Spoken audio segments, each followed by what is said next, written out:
지금 이제 사랑과 전쟁 새로운 시즌 네. 들어가셨잖아요. 네네. 대박 나서 네, 저희가 이제 뭐 밥차나 커피차는 못 드리지만 우리의 마음을 담아서 네. 축복합니다. 대박 아유, 나세요. 감사합니다. 네. 또 이렇게 연기자로서 축복을 받으니까 너무 감사하네요. 저는 우리 사랑하는 이런 언니. 릴레이로 이렇게. 네, 우리 예수 그리스도의 환한 빛이 우리 예쁜 이런 언니를 통해서 세상이 환하게 비춰지기를 축복합니다. 제 3의 전성기인 것 같아 지금 진짜. 맞아요. 나는 휘에게 아, 네. 아유, 감사합니다. 네. 사랑하는 아내 하는 일 너무 네. 잘 됐으면 좋겠고 아유, 네. 저한테 축복을. 그게 또 네, 네. 부부 일심동체. 일심동체. 그래서 네. 가정의 평화와 행복이 가득 넘쳐나길 아, 그리고 네. 하는 일도 잘 되고 아유, 감사합니다. 네, 이렇게 축복받으니까 너무 행복하네요. 사실 너무 힘들었는데 네. 이제 버틸 수 있는 힘이 또 아, 우리 제2의 가족이잖아요. 네, 모두 맞아요. 너무너무 축복합니다. 우리 성사학당 가족. 그러니까 패밀리. 모두 축복합니다. 그 완전 축복합니다. 목사님 네. 모셔야 되는데 종이 안 치네. 그러니까 네. 제가 지금 선생님한테 이제 축복을 해드리고 싶은데 네. 언제 오시지? 선생님 언제 오실지? 릴레이니까 나갑시다. 선물을 준비하셨다고요? 진짜로? 네, 가져가시면 돼요. 지금? 산타 역할을 한번 해볼게요. 휘산- 배달 부탁드립니다. 휘산타. 일단 휘산타. 우리 녹색은 네. 저요. 왠지 유리할 것 같아서 저요 찬스. 자, 네, 이렇게 드리도록 하겠습니다. 네. 제작진, 감동이야. 감동이야 제작진. 와. 그리고 우리 와, 너무 왠지 예뻐요. 작고 비싼 게 들어있을 것 같은 레드. 네, 레드는 우리 나온누님. 정말 네. 감사합니다. 네. 부피 뭔가 큰 거. 좀 가볍지만 우리 아이고, 고맙습니다. 아. 우와. 와, 와 이거 오이, 뭐야? 야. 와, 나 너무 필요했던 거였어요. 어머 우리 다 달라. 다 예쁘다. 달라. 달라요. 어머 신기해. 너무 고마워요. 집 청소 중이고 집 정리 중이거든요. 야, 진짜? 좋다. 와 예쁘다. 다 달라. 가슴 귀여워. 선생님, 안녕하세요. 와. 안녕하세요 선생님. 이거 웬일이에요? 이거 웬일입니까, 진짜. 선물이 준비돼 선생님의 있어요. 선물을 네. 준비해봤습니다. 이야, 뭐죠? 제 선물은 전부 책인데. 맞춤형 선물로 갔구나. 와, 정말 선생님 좋아하시는 책. 다행입니다. 신기하다. 근데 표정이 썩 그렇게. 예. 다행입니다. 다행입니다. 고맙습니다. 네, 저희가 감사합니다. 다 축복의 말을 이렇게 릴레이를 하고 있었거든요. 제가 선생님께 감히 축복의 말씀을 아, 예. 드리고 싶어서 네. 네. 그 선생님을 만나고 나서 정말 제 삶에 되게 큰 영향이 왔었어요. 그래서 앞으로도 잘 부탁드리면서 네. 건강하시길 제가 축복드리고 아이, 싶습니다. 고맙습니다. 이게 성탄 무렵이 되니까 이렇게 따뜻한 말도 듣고 네. 참 좋습니다. 성탄절은 흔히 우리가 이제 선물 받는 때로 생각을 하죠. 이런 선물도 있지만은 정말로 좋은 선물은 하나님이 우리에게 값없이 주시는 선물이죠. 우리를 구원하시기 위해 이 땅에 오신 주님, 그분 스스로가 선물이신 거죠. 우리에게. 그래서 그런 주님을 우리의 삶 속에 모셔드린다고 하는 것은 어떤 의미에서는 굉장히 가슴 벅찬 일이기도 한데, 모셔드림의 의미를 우리가 잘 생각해야겠다 하는 생각을 하는데, 이맘때가 되면은 제 선배 목사님이 썼던 시의 한 구절이 늘 떠올라요. 네. 이렇게 썼습니다. 나를 둘러 당신의 이불로 삼으소서, 알몸으로 오시는 주여. 나를 둘러 당신의 이불로 삼아달라고 얘기합니다. 알몸으로 오시는 주님에게. 바로 이게 이제 성탄절을 맞이하는 사람들의 마음이어야 하겠죠. 그런데 그 하나님이 이 땅에 오셨을 때 가장 취약한 자의 모습으로 오셨다고 하는 게 뭘 의미하냐면은, 그분을 믿고 따른다고 하는 사람들이 해야 할 일은 취약해진 사람들의 보호자가 되어주고, 그렇죠. 그들을 품어서 그가 한껏 자기의 생명을 누릴 수 있도록 돕는 것, 이런 것들이 바로 성탄절이 우리에게 주는 기쁨인 동시에 하나의 요구라고도 얘기할 수 있겠습니다. 그렇게 될 때 겨울의 추위도 녹일 수 있지 않을까, 뭐 그런 생각이. 벌써 따뜻해지네요. 또 따뜻해. 네, 따뜻해요. 수업해야죠. 재밌다. 와. 너무 빠져들어가지고. 네. 우리 오늘 공부하게 될 내용은요, 예레미야 6장 16절부터 30절까지의 이야기인데요. 16절부터 30절이니까 우리 정훈 학생부터 읽어주세요. 네.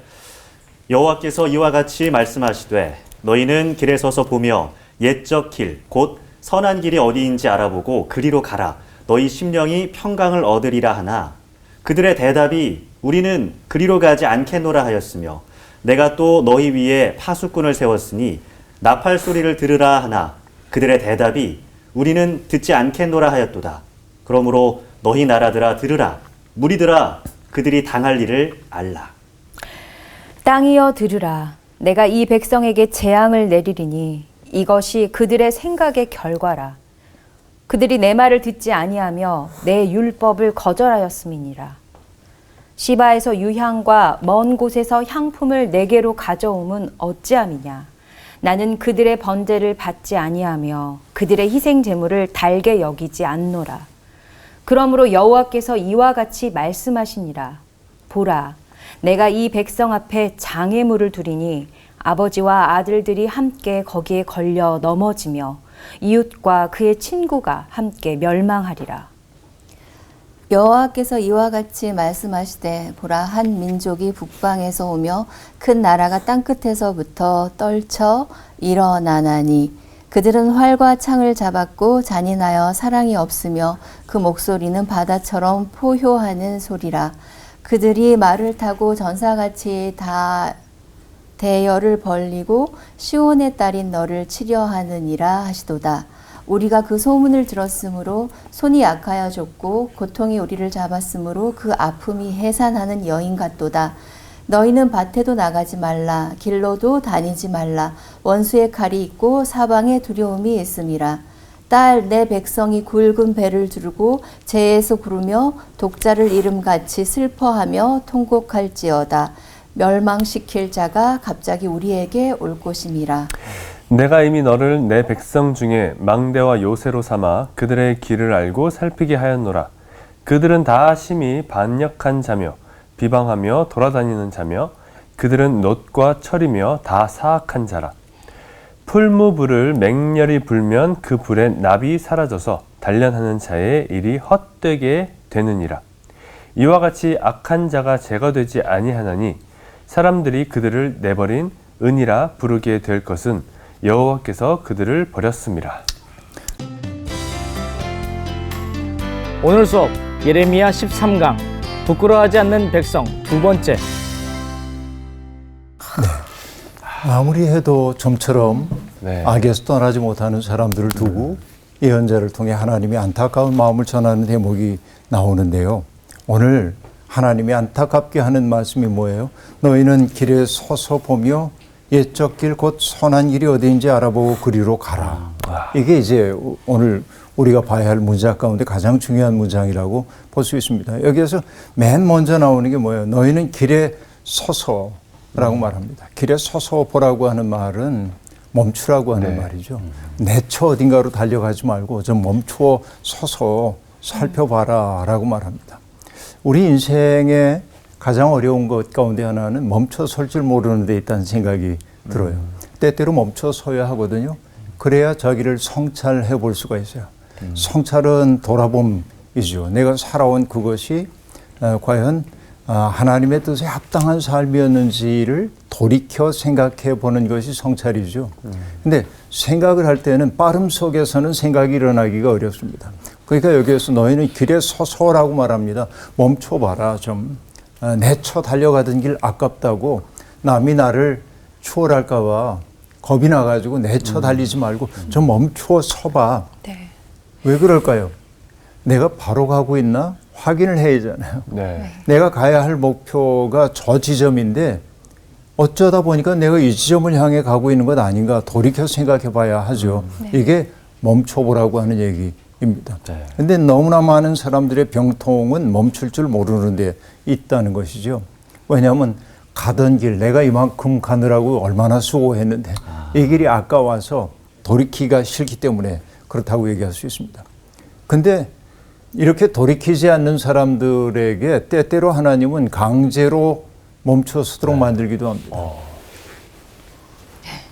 그죠? 네. 뭐예요 그런 게? 고난이에요. 네. 인생의 고난을 만나게 되면 내가 원하지 않더라도 멈춰설 수밖에 없거든요. 어느 날 갑자기 내가 중병에 걸렸어요. 그러면은 내가 병원 선생님한테 잠깐만요. 내가 해야 할 일 다 처리한 다음에 그리고 이제 한가해지면 가겠습니다. 이게 안 되잖아요. 네, 되죠. 안 되죠. 그렇죠. 중병에 네. 걸렸다고 하면 뭐예요? 일체 다 내려놓고 멈추고. 거기에 집중을 해야 되죠. 그러니까 여러분 멈출 줄 모르면 매 맞기 쉽다.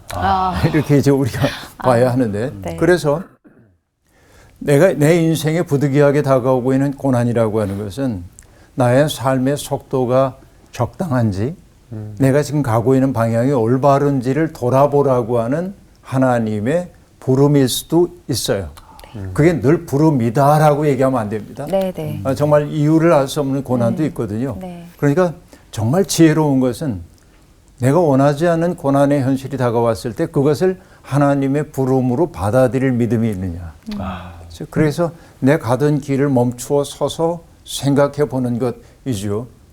그런데 멈추어 서서 이 예언자를 통해 하나님 하신 말씀이 뭐냐면 옛 길이 뭔지 가장 선한 길이 뭔지를 따져보라는 것입니다.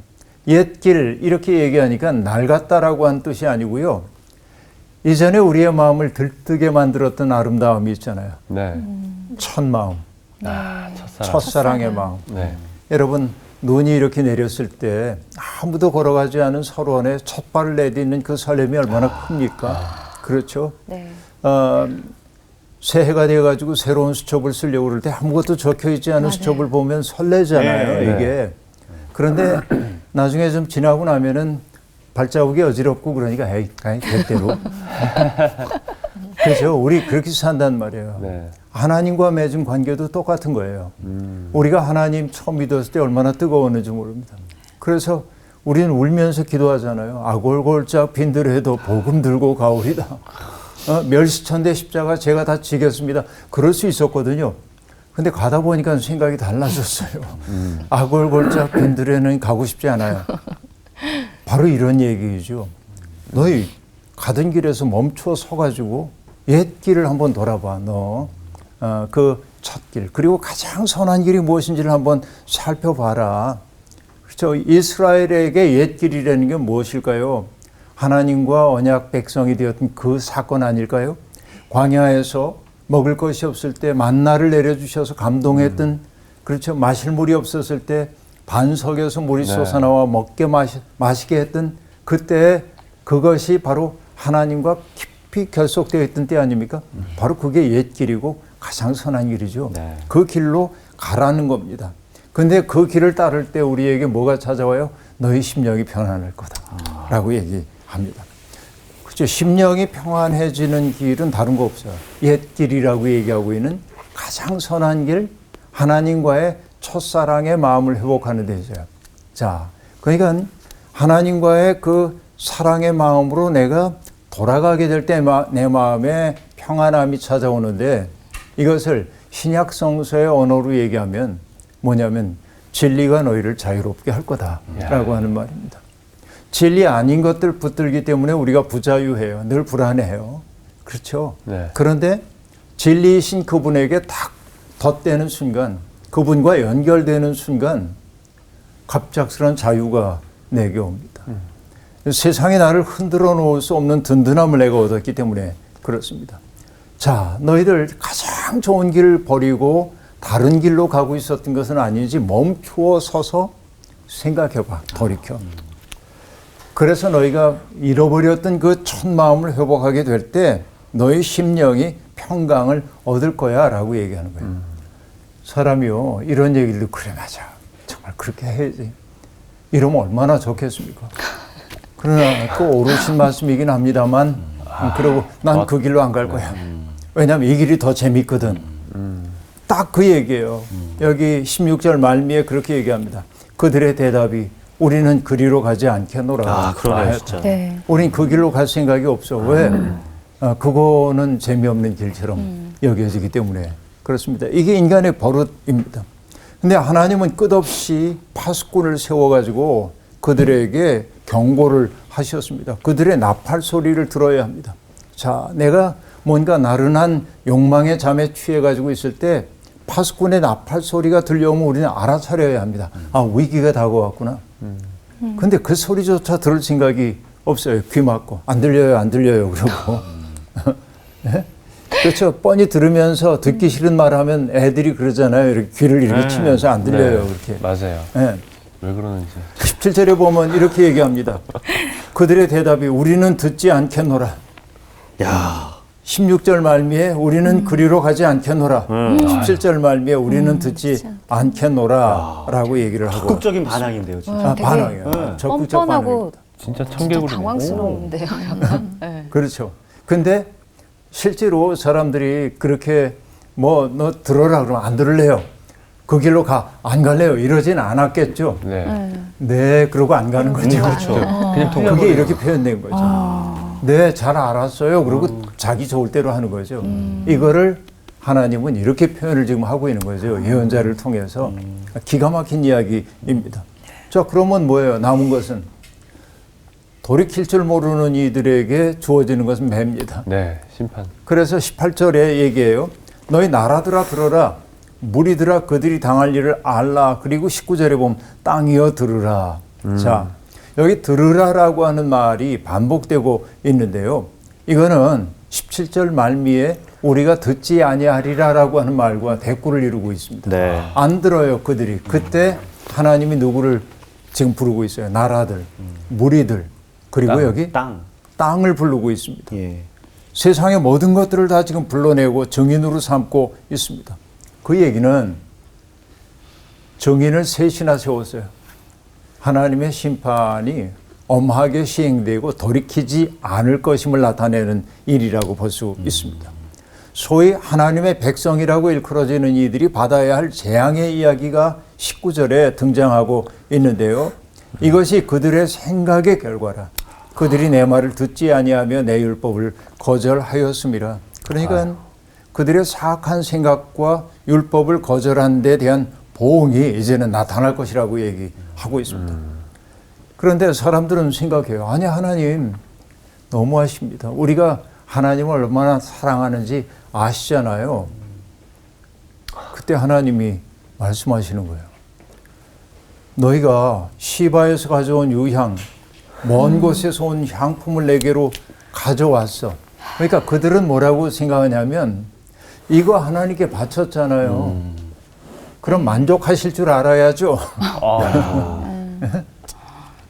그런 거예요. 진짜. 우리 할 도리를 다 했잖아요, 하나님. 그렇게 말하는 겁니다. 그리고 번제물 가져왔잖아요, 하나님 앞에. 그럼 우리 할 도리는 다 한 겁니다. 근데 왜 우리를 야단치세요? 그런 얘기인 거예요, 지금. 네. 예. 얘기를 그렇게 하고 있습니다. 그런데 하나님이 하시는 말씀 뭐냐면 그것이 하나님에게 중요한 게 아니에요. 가장 값진 건 내게는 가장 값진 것인지 몰라도 하나님께는 아무것도 아닐 수 있어요, 그게. 여러분, 우리가 살고 있는 이 세상은 그 자본주의 세상이라고 얘기하고 있는데 자가 본이 되는 세상이란 말이죠. 이 자본주의 세상에서 가장 중요한 것이 뭐냐면은 희귀성, 희귀한 것이 소중히 여김을 받는 거예요. 그러니까 뭐냐면 다이아몬드. 네, 뭐 리미티드 명품, 에디션. 신상. 다들 그런 거에 목숨 걸고. 리미티드. 네. 리미티드 에디션. 리미티드 에디션. 에디션. 명품, 네. 신상. 네. 옛날에 우리 신파조로 얘기할 때 김중배의 다이아몬드가 그죠. 그렇게 좋았단 말이냐 이렇게 얘기하는데 이거는 뭐냐면 다이아몬드가 길바닥에 널려 있으면 아무도 그거 중요하게 생각 안 해요. 그렇죠. 정말 이게 희귀하기 때문에 가치 있다고 여겨지고 있는 것이죠. 그러나 다이아몬드가 이만큼 있어도 내가 광야에서 물 한 모금 없이 죽게 되면 아무 의미 없거든요. 맞아요. 그러니까 하나님은 정말로 소중한 것은 흔하게 만드셨어요. 이게 하나님의 은총이죠. 예. 근데 이 희귀한 것들을 차지하기 위해 이걸 차지하고 싶은 사람들이 너무나 많으니까 경쟁하고 경쟁은 누군가를 밀어내는 일이잖아요. 네. 밀어내니까 여기에서는 싸움이 벌어지고 음모가 생기고 이제 이렇게 되는 거죠. 근데 여러분 뭐 굳이 다이아몬드라고 이렇게 명토박아 얘기할 건 없지만 희귀한 것을 우리가 얻고 싶어하는 마음들이 누구나 있습니다. 어떤 거냐면은 내가 굉장히 좋은 옷을 입었는데 여러분 이거 굉장히 좋은 옷이라고 진짜 생각하면 안 돼요. 제가 늘 싸구려를 입기 때문에. 근데 굉장히 좋아 보여요, 목사님. 네, 모델이 좋으셔서. 근데 정훈 씨가 이렇게 보고 날 부러워해가지고 나도 저걸 소유해야지.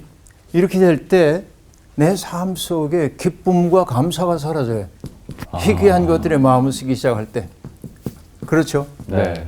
결국 여기에 마음을 두는 순간 이전에는 내 속에 있었던 이게 이제 사라지고 마는 거라고 볼 수 있어요. 그래서 소비 사회에 기쁨과 감사가 있기 어려워요.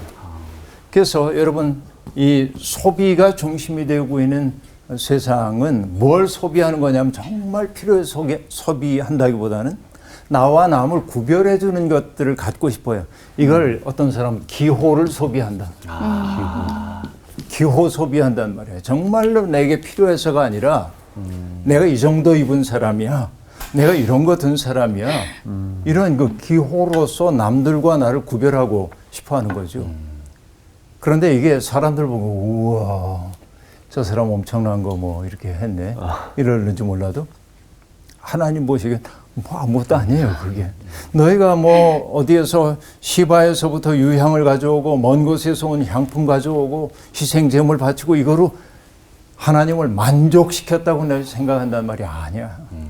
이게 예언자들이 거듭거듭 하고 있는 얘기죠. 그래서 호세아 6장 6절이 얘기합니다. 나는 인애를 원하고 제사를 원하지 아니하며 번제보다 하나님을 아는 것을 원한다. 라고 말합니다. 그러니까 하나님께 바치는 어마어마한 이것보다 내 이웃들의 고통을 헤아리면서 사랑하려고 하는 그 마음을 하나님은 정말 귀히 여기시는 것이라는 거죠. 번제보다 하나님을 아는 게 더 중요해요. 하나님 마음이 어디에 있는지를 아는 게. 이걸 놓치게 될 때 우리는 보는 버리고 말만 붙잡는 거다.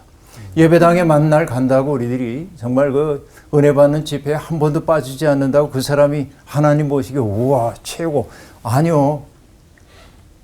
예배당 잘 가는 거 중요하죠. 그러나 그의 일상의 삶 속에서 만나는 사람들을 어떻게 존중하고 사랑하고 아끼는지 그 하나님의 마음으로 어떻게 이웃들에게 다가가는지를 하나님 보신단 말이죠. 이게 이 얘기입니다. 그 때문에 하나님은 그런 이들, 잘못된 이들에게 그들 앞에 장애물을 놓을 거라고 얘기했고 그 장애물 때문에 아버지와 아들이 함께 걸려 넘어지고 이웃과 친구가 함께 멸망할 것이라고 얘기하고 있습니다. 그리고 결국 이것은 내적인 붕괴의 조짐이라고 한다면은 외적 위험이 찾아오는데 이게 22절부터 나오는 얘기입니다.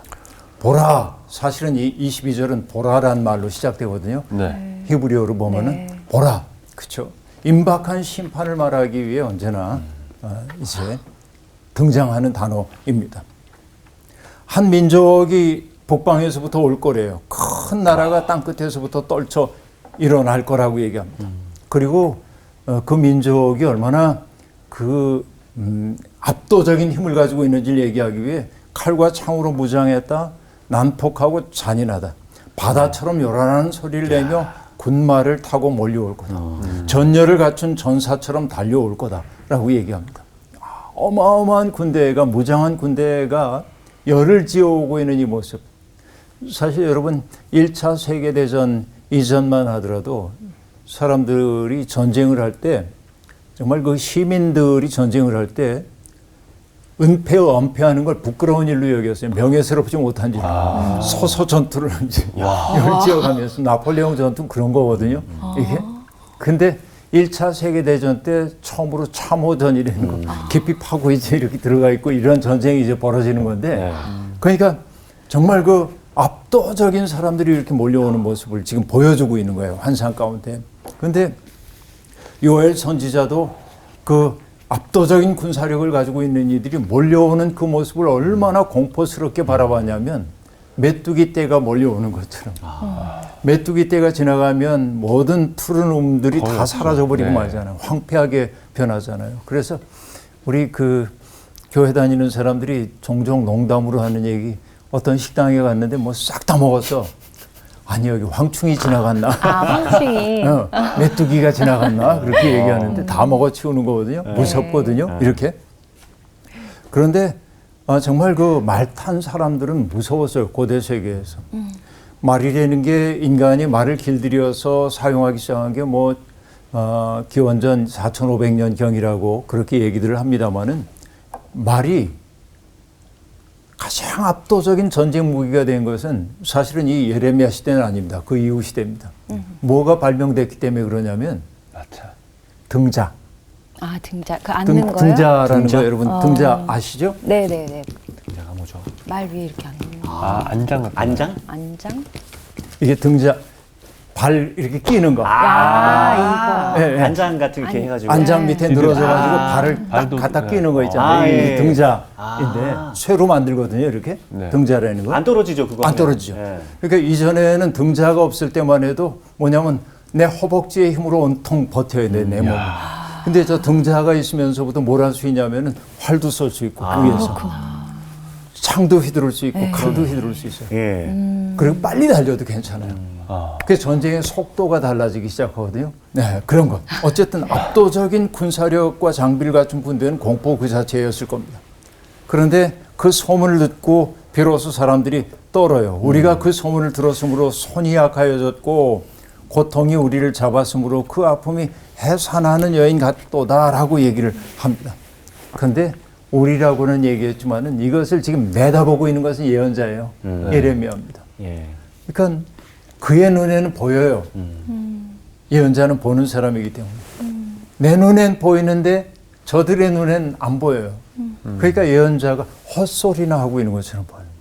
근데 이건 너무나 현실이기 때문에 그는 해산하는 여인처럼 고통스러워요. 이거는 반드시 닥쳐올 일이라고 보았기 때문에 그렇습니다. 어딜 가도 안전한 데가 아무 데도 없습니다. 밭에도 나가지 말아라. 길로도 다니지 말아라. 원수의 칼이 있고 사방에 두려움이 있을 것이다 라고 얘기를 하고 있습니다. 그러면서 26절이 이렇게 얘기하죠. 딸 내 백성이 굵은 배를 두르고 재에서 구르며 독자를 이름같이 슬퍼하며 통곡할지어다. 멸망시킬 자가 갑자기 우리에게 올 것임이라 라고 얘기합니다. 자, 여러분 이것을요. 새번역 성서는 훨씬 더 실감나게 번역해놨어요. 26절을 읽어드릴게요. 네. 나의 딸, 나의 백성아, 너는 굵은 베옷을 허리에 두르고 잿더미 속에서 뒹굴어라. 외아들을 잃은 어머니처럼 통곡하고 슬피 울부짖어라. 멸망시키는 자가 갑자기 우리를 덮쳐 올 것이다 라고 말합니다. 그러니까 나의 딸, 나의 백성아 울어. 예. 어마어마한 그 고통이 그들에게 다가오기 때문에 그렇습니다. 근데 여기에 죄를 뒤집어 쓰고 오라고 얘기하는데 죄에서 구르며라고 얘기하는데 이때 에페르라고 하는 단어는 불태워서 나오는 죄라기보다는 흙이 잘게 부서져서 푸석푸석해진 연기 같은 것들인데 그러니까 이게 황폐함을 나타내는 것들이라고 볼 수 있겠죠. 그러니까 구약에서는 슬픈 일을 당했을 때 또 그 슬픔을 나타내기 위해 에페르를 머리에 뒤집어 쓰기도 했습니다. 위기가 닥쳐왔을 때 금식하면서 하나님의 도움을 구하기 위해서도 에페르를 뒤집어 쓰기도 했던 것이죠. 그러니까 지금은 어떤 때냐면 울어야 할 때라는 거예요. 지금은 울어야 할 때야. 희희낙낙하고 즐거워해야 할 때가 아니라는 거예요. 그런데 문제는 뭐냐면 늘 보는 사람에게만 보인다는 거. 이게 그렇지 않은 사람들에게는 보이지 않는다라고 하는 게 가장 큰 문제라고 볼 수 있습니다. 자, 27절부터 결국 그 백성이 어떻게 될 것인지를 얘기하고 있는데요. 네. 내가 이미 너를 내 백성 중에서 망대와 요새로 삼아 그들의 길을 알고 살피게 하였노라 라고 말합니다. 하나님은요, 예레미야를 백성들의 망대와 요새로 삼으셨대요. 무슨 얘기일까요? 망대는 뭐 하는데요? 길을 바라보는 바라보는 대잖아요. 네. 망대 그야말로. 네. 예레미야를 살피는 자로 만들었다는 거예요. 그러니까 역사 속에서 여러분 예언자라고 하는 사람들은 제가 이제 예언서 강의할 때도 얘기했습니다만 예언자라고 하는 사람들은 뭐냐면 하나님의 눈으로 역사를 주석하는 사람입니다. 하나님의 눈으로 역사를 추적하는 사람이다. 그러니까 그 역사를 인간의 눈으로만 보지 않아요. 예를 들면 인간은 통계를 가지고 얘기합니다. 누가 대통령 시절에 GDP가 얼마가 올랐어. 우리가 경제적으로 얼마나 발전해서. 와, 대단한 뭐 이렇게 짱짱 그러는데 네. 예언자가 볼 때는 뭐라고 얘기하냐면 그래가지고 이게 경제적으로는 좋아졌는지 모르지만 그 때문에 눈물 흘리는 사람 너무 많아졌잖아. 하나님의 눈이 헤아리고 있는 것은 그 대목이란 말이야. 네. 예언자는 바로 그 눈을 가지고 역사를 보기 시작하는 거죠. 그러니까 오늘 이 땅에 하나님이 교회를 세워주신 까닭은 뭐냐면 금방 얘기한 대로 어떤 통계 수치를 가지고 사람들이 역사를 바라보고 있을 때 그 통계의 이면 속에 있는 고통의 현실에 눈을 뜨도록 하는 게 하나님이 교회를 세워주신 까닭이란 말이죠. 오늘 우리의 교회가 이런 역할을 잘하고 있는지 살펴봐야 하는 것이죠. 그러니까 하나님께서 예레미야를 망대로 삼으셨다고 하는 건 높은 곳에 올라가서 봐야 되는 거예요. 높은 곳에서 봐야 보이는 것들이 있어요. 그렇죠. 네. 땅의 현실 속에서만은 안 보이는 게 너무 많은 거예요. 예를 들면 여러분 산에 올라가 보면 산에 이렇게 이제 올라가요. 그럼 우리가 산에 올라가는 사람들이 꼭 어떤 감정을 느끼냐면 오래간만에 가는 사람. 내가 왜 왔지? 너무 힘들어.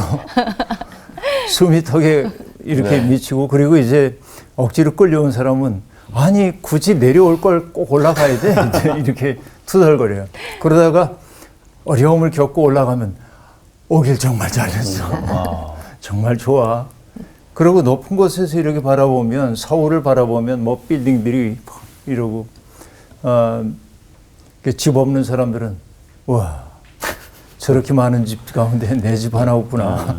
그렇게 생각하고 비애감을 느끼기도 하고. 네. 저도 그 생각인데. 그렇죠?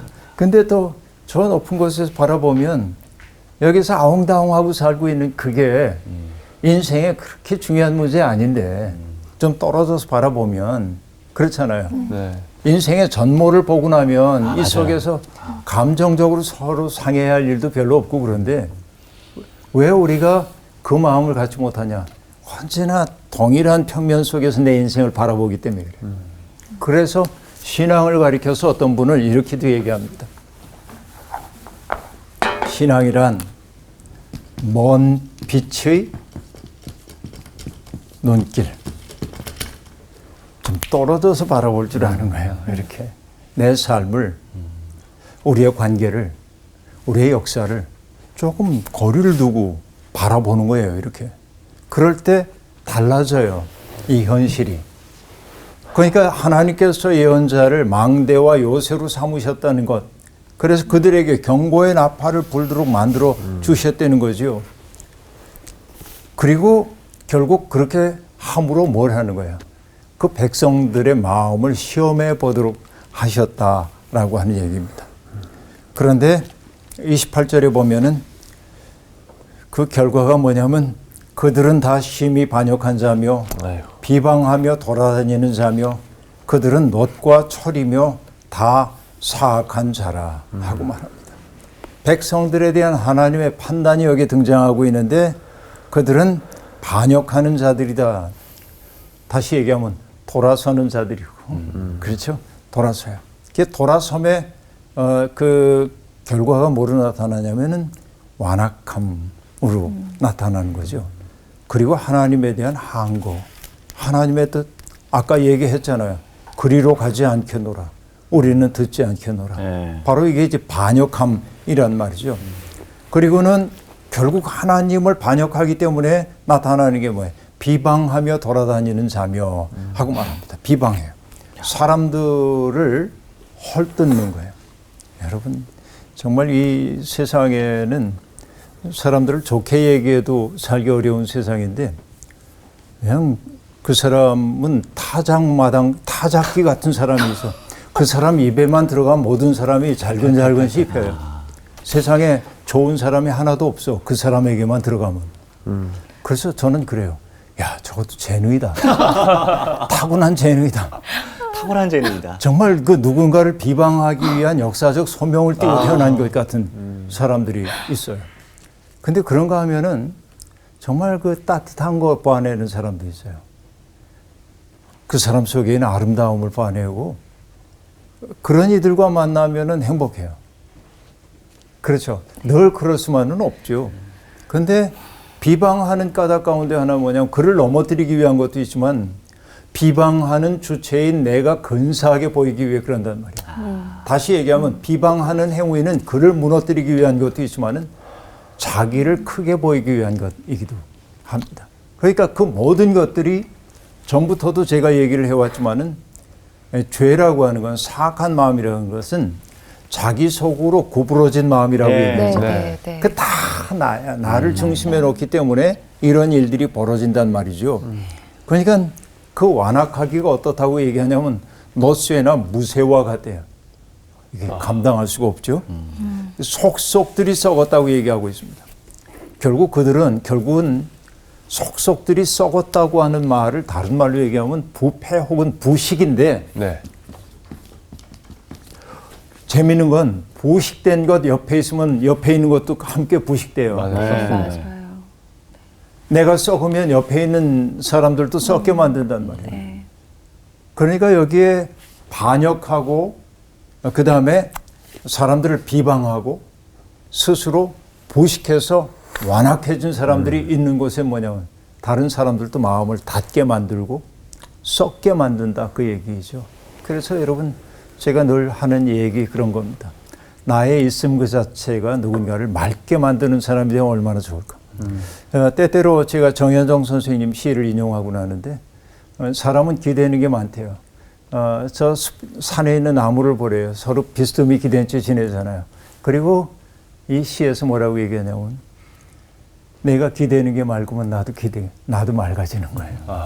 그렇잖아요. 네. 누군가가 내게 와서 이렇게 기대요. 내가 맑으면 그도 맑아지는 거예요. 그렇죠. 이게 사랑 아니겠어요?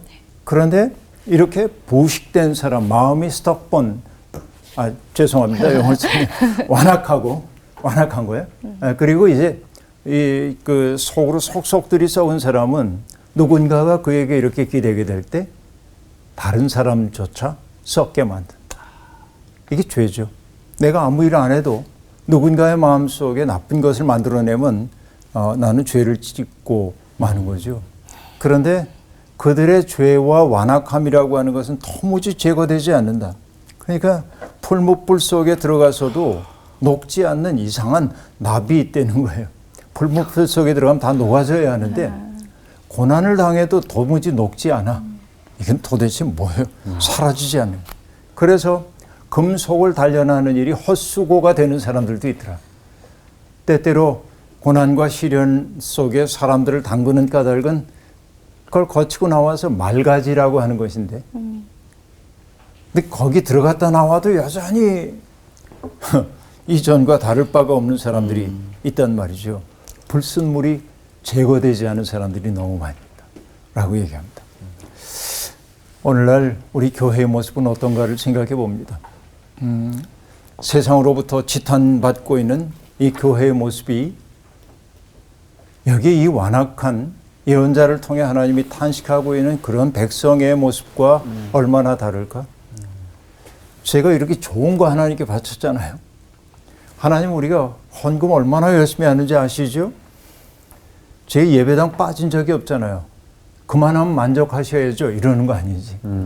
그러나 하나님이 기뻐하시는 것은 내 마음을 좀 알아다오. 그 하나님의 마음이라는 건 뭐예요?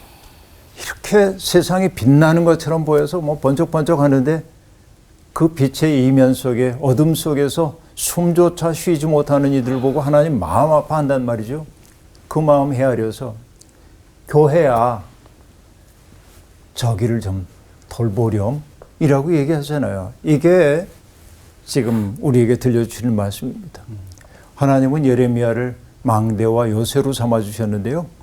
교회도 망대와 요새로 그리고 교인들도 망대와 요새가 되어야 합니다. 떨어져서 바라봐야 돼.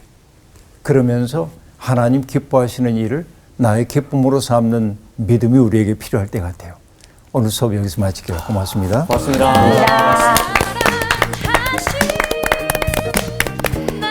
나의 존재 자체가 뭐 누군가에 영향을 준다는 거. 예.